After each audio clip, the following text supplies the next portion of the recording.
ये कहानी है एक मासूम नाबालिग लड़की की जिसके साथ हुआ एक ऐसा अपराध जिसे सुनकर आपकी रूह कांप जाएगी। ये कहानी है भीलवाड़ा भट्टा कांड की, जो 2 अगस्त 2023 को राजस्थान के एक छोटे से गांव में हुआ। एक ऐसी घटना जिसने इंसानियत को शर्मसार कर दिया।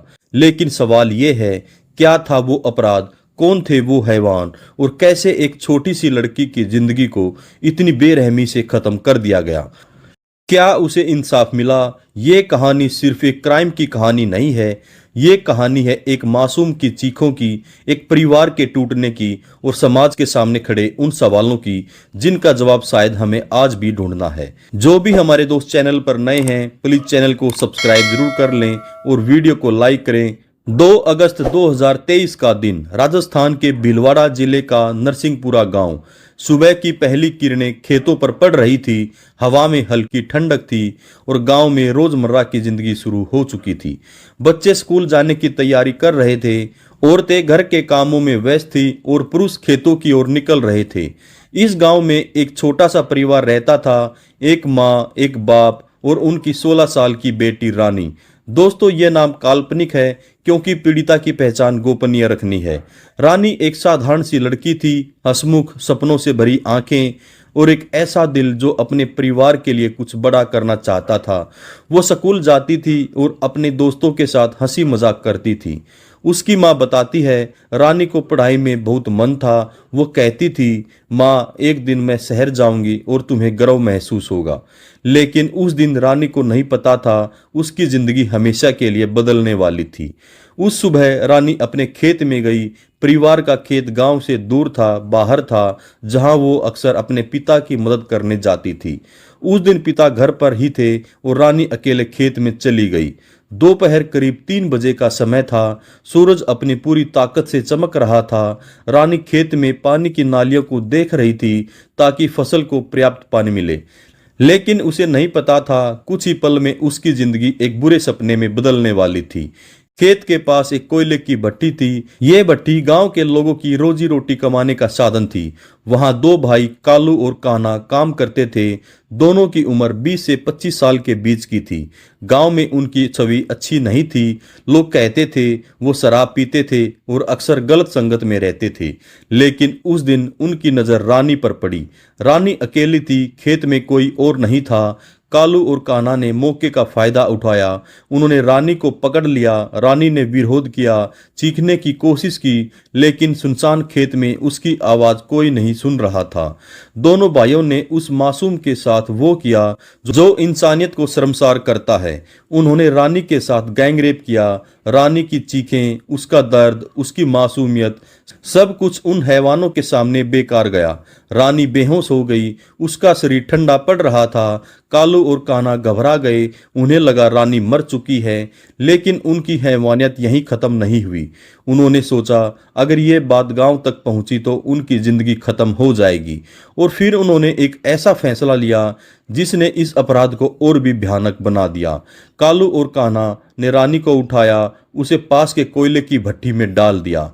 उस समय भट्टी में आग धधक रही थी, लेकिन चौंकाने वाली बात यह थी, रानी अभी जिंदा थी। चार्जशीट के मुताबिक जब उसे भट्टी में डाला गया तब उसकी सांसें चल रही थी, लेकिन आग की तपिश और दर्द ने उसे तड़पने पर मजबूर कर दिया। भट्टी में रानी का शरीर जलने लगा, लेकिन वो पूरी तरह नहीं जला। कालू और कान्हा को डर लग रहा था, अगर कोई अवशेष मिल गया तो उनका अपराध पकड़ा जाएगा।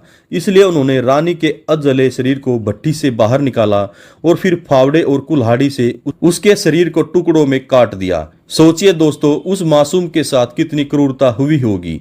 एक 16 साल की लड़की जो अपने सपनों को जीना चाहती थी, जिसके माता पिता उसकी शादी की बातें सोच रहे थे, उसकी जिंदगी को इस तरह खत्म कर दिया गया। लेकिन कहानी यहीं खत्म नहीं होती। कालू और कान्हा ने रानी के शव के टुकड़ों को पास के तालाब में फेंक दिया। उन्हें लगा अब कोई सबूत नहीं बचेगा।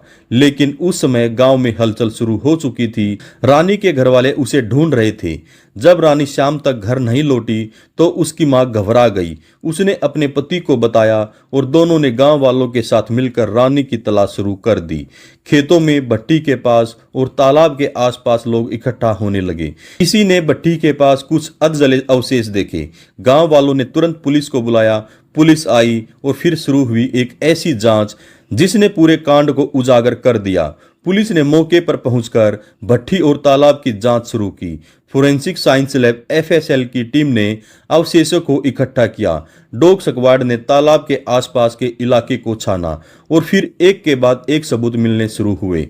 रानी के कपड़ों के टुकड़े, खून के धब्बे और मिट्टी में मिले हड्डियों के अवशेष, सब कुछ इस अपराध की गवाही दे रहे थे।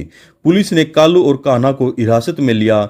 पूछताछ में दोनों टूट गए और उन्होंने अपना गुनाह कबूल कर लिया। लेकिन उनकी कहानी सुनकर पुलिस वाले भी हैरान रह गए। ये सिर्फ एक हत्या नहीं थी, ये एक ऐसा अपराध था जिसने इंसानियत को तार तार कर दिया था। पुलिस ने कुल 9 लोगों को इस मामले में गिरफ्तार किया, लेकिन जांच में सिर्फ कालू और कान्हा के खिलाफ ठोस सबूत मिले। बाकी 7 लोगों को सबूतों के अभाव में बाद में बरी कर दिया गया। मई 2024 में भीलवाड़ा की पॉक्सो कोर्ट ने इस मामले में फैसला सुनाया। 400 पन्नों की चार्जशीट और 10 महीने की सुनवाई के बाद कालू और कान्हा को दोषी ठहराया गया। कोर्ट ने उन्हें फांसी की सजा सुनाई। जज ने कहा यह अपराध रेयरेस्ट ऑफ रेयर श्रेणी में आता है और दोषियों को कड़ी से कड़ी सजा दी जानी चाहिए। रानी के परिवार ने इस फैसले पर राहत की सांस ली, लेकिन उनके मन में एक टीस थी। 7 अन्य आरोपियों को बरी कर दिया गया। परिवार का कहना था शायद और भी लोग इस अपराध में शामिल थे, लेकिन सबूतों के अभाव में वो बच गए। इस घटना ने पूरे राजस्थान में हलचल मचा दी। लोग सड़कों पर उतर आए। महिलाओं की सुरक्षा को लेकर सवाल उठने लगे। कुछ एक्सपोस्ट में दावा किया गया इस अपराध में 9 हिंदू पुरुष शामिल थे, लेकिन ये दावे विवादग्रस्त रहे और आधारिक रूप से पुष्टि नहीं हुई। पूर्व मुख्यमंत्री अशोक गहलोत ने इस मामले में अपनी सरकार की त्वरित कार्रवाई की सराहना की। उन्होंने कहा उनकी सरकार ने तुरंत एडीजी क्राइम को घटनास्थल पर भेजा था और चार्जशीट जल्दी दाखिल की गई थी। लेकिन सवाल ये है, क्या सजा मिलने से रानी को इंसाफ मिल गया? क्या उसके माता पिता का दर्द कम हुआ? और सबसे बड़ा सवाल, क्या ऐसी घटनाएं रुकेंगी?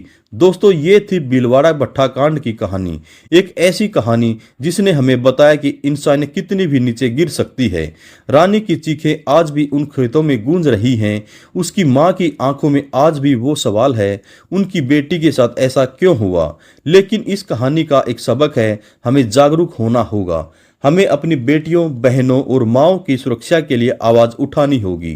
कालू और कान्हा को फांसी की सजा मिले, लेकिन क्या ये सजा रानी को वापस ला सकती है? नहीं।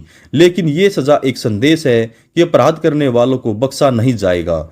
दोस्तों, इस कहानी को सुनकर आपका मन भी भारी हो गया होगा, लेकिन इसे सुनना जरूरी था, क्योंकि जब तक हम ऐसी सच्चाइयों का सामना नहीं करेंगे, हम बदलाव नहीं ला सकते।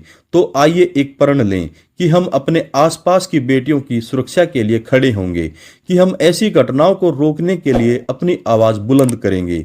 अगर आप इस कहानी से प्रभावित हुए तो इसे ज्यादा से ज्यादा लोगों तक पहुंचाएं, शेयर करें, कमेंट करें और बताएं कि आप इस बारे में क्या सोचते हैं। और हाँ, अगर आप चाहते हैं कि हम ऐसी और सच्ची कहानियां आपके सामने लाएं, तो हमारे चैनल को सब्सक्राइब करना न भूलें, लाइक करें, बेल आइकन दबाएं और अपने दोस्तों के साथ इस वीडियो को शेयर करें, क्योंकि ये कहानी सिर्फ रानी की नहीं, ये हर उस लड़की की कहानी है जो अपने सपनों के लिए जीना चाहती है। अगली बार फिर मिलेंगे एक नई कहानी के साथ। तब तक सुरक्षित रहें और आसपास के लोगों का ख्याल रखें। नमस्कार, धन्यवाद, जय हिंद, जय भारत।